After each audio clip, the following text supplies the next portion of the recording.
Hello, my name is Diana Irimescu. I'm the Technical Service Manager for the MES Tower in Stefanini, and today with me I have two Mazda representatives. Do you mind introducing yourself for us? Sure.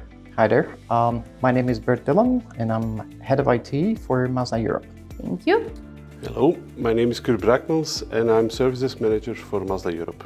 Thank you. So I am going to ask you guys a couple of questions. The first one goes to you, Bert. How did Stefanini's offerings specifically align with and effectively address the unique needs or challenges that Mazda encountered? That's a little bit of a loaded question. Let me start by saying that Mazda requested Stefanini to make an offer for service desk and digital workplace services.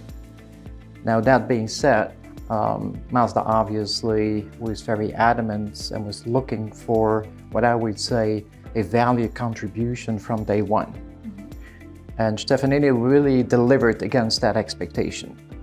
So from day one, we collaborated on the strategic, tactical, operational objectives where Stefanini and Mazda were leveraging the knowledge, the scale of the broader Stefanini organization.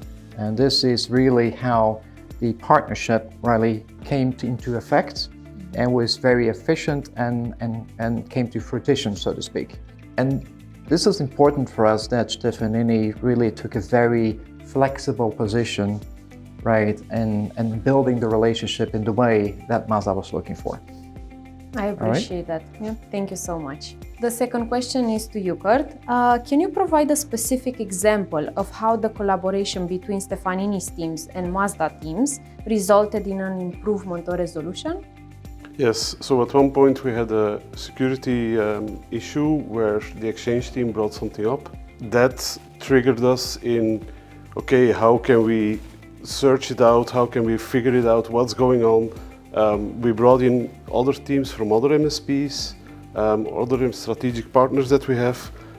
They helped us and together, and they went there, Stefanini went there the extra mile to really show, okay, this is something we need to address, we need to tackle, and it's really urgent. That's the effort that they are putting in there. So that's one of the examples that we have. Thank you so much.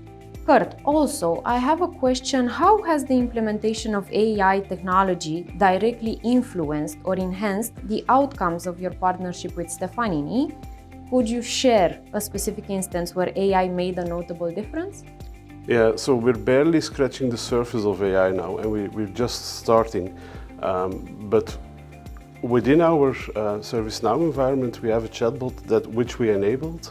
And from there on, we are trying to get it more adaptive, more learning, really bringing an additional channel to our end users. So that's driving one thing forward. Now what we vision on the long term is indeed, and those are the logical things, all the language processing that can go on, those things will automatically be adapted, that we can spread that additional channel all over Europe out, and that end users can talk in their own language. So those are the things, but then also more predictive things on, okay, will you have some hardware failures? Will you have device issues? Those are the things where we are looking into. Thank you, that's very interesting. My last question to you, Bert, is which particular steps or strategies implemented by Stefanini contributed significantly to the success of transitioning to their service desk solution? What kind of stood out for me is that contributed really to the success of the transition was Stefanini understanding the complexity of the Mazda organization. And let me elaborate a little bit.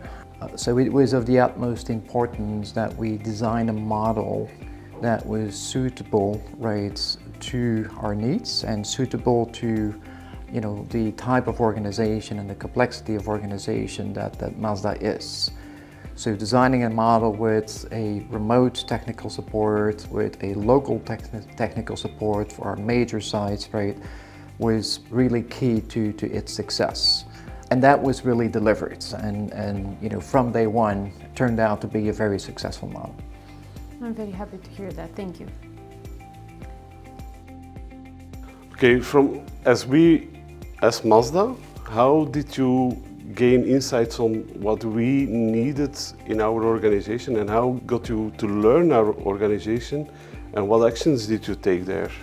That's a really great question, and to be honest, I do believe wholeheartedly that it all starts at a personal level. You need to understand and get to know the people that you work with, and then you can use that knowledge and use the relationship that you built with those people to get to know the organization. Because to be honest, company isn't a company without its people.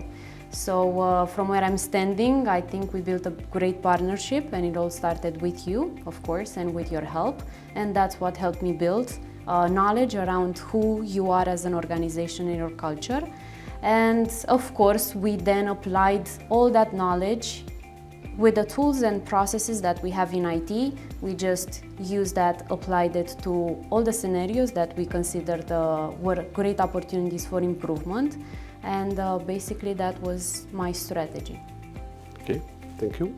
So what unique aspects, right, of this project resonate with you both on a personal and a professional level? Thank you for asking me that. Actually, I'm a car enthusiast. And funnily enough, we do have a great car culture in Romania. So as you might know, a lot of our colleagues already own Mazda vehicles. So we all started with an enthusiasm for this, right? So that would be the first on a personal level. And then on a professional level, I saw a lot of potential for growth.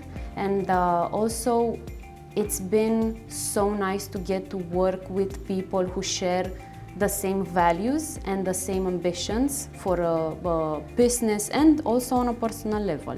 And I believe that this is what led us to a successful 1 year and plus months of partnership.